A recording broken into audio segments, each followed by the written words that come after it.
It's day 188 of the self-quarantine today here in Los Angeles.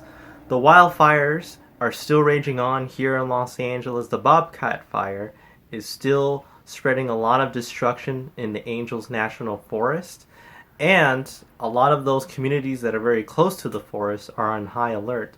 The firefighters have been battling very hard every single day without rest, trying to control these fires. But with this high heat, high winds that are going on in that rough terrain, it makes it very difficult to control. But they are doing the best they can. But they do predict that it's going to take a while to basically put out that fire that is just spreading so vast and quickly.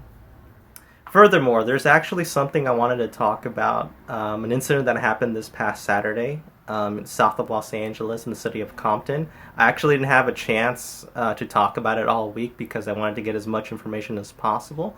And I'm going to do my best to share that information from all the outlets that I was able to get, especially locally here in Los Angeles.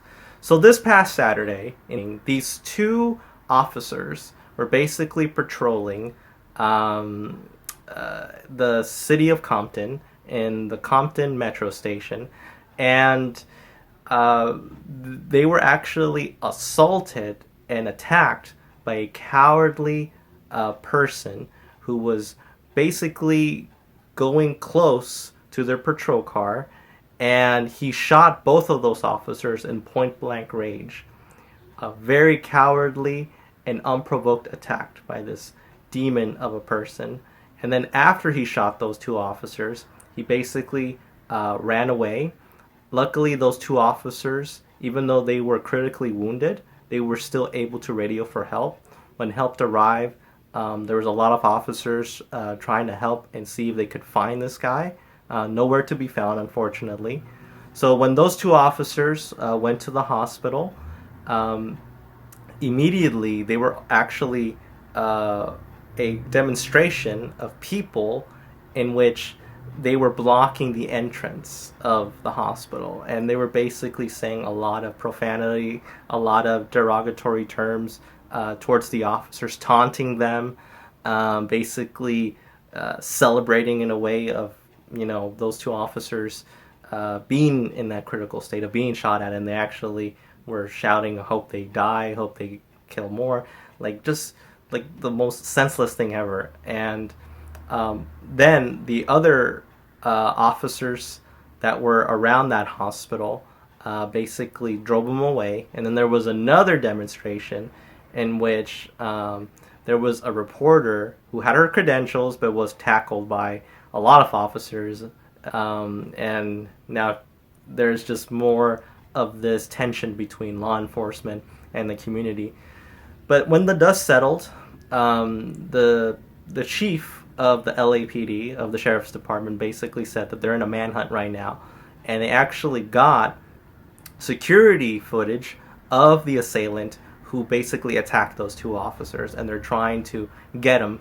And there is $100,000 reward, and that money from then actually increased to $200,000, and it's still increasing even today by a lot of people that are donating. And they're asking for anyone, if they have any information about this assailant, to put him to jail and to answer for his crimes and his cowardly attack against the officers. But it wasn't all negative. There was actually some positivity coming out from this heinous incident. There was actually a huge support of the officers. There was actually a group of community leaders that were actually praying and wishing the best for those officers to have a successful operation. There was actually a huge donation to actually pay for the officer's surgery.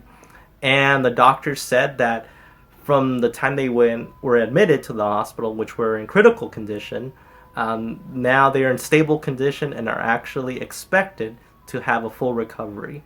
So that is actually good news. But it shows that even in the midst of this tragedy, there is some sort of support of the community towards law enforcement, because it's not all negative. But the more I see it, I see that law enforcement and the community is still divided in some way. It's not all united. And it's scary because now it's just feels like war. Like there's no trust between law enforcement and the community. Even within the community, there is no trust with each other. And it's sad. It almost reminds me of the LA riots that happened in the 90s. And it all hell breaks loose. But we'll see what happens. But other than that, that's actually what happened so far. But there's still a manhunt going on for that person who cowardly shot and assaulted and almost killed those 2 officers. Regarding the coronavirus here in Los Angeles, the number of cases, deaths, and hospitalizations continue to decrease. And so far, that's good. That means that we're doing something right. It means that Angelenos are doing the small things right. And a lot of the medical experts and health experts are saying that if we continue to this trajectory, that means that the economy can start opening up little by little for the city of Los Angeles. So hopefully that people are not deterred and continue to do these small things right, so that way we can have a better economy as the months go by, especially as fall is literally around the corner. So everyone, stay strong, stay safe.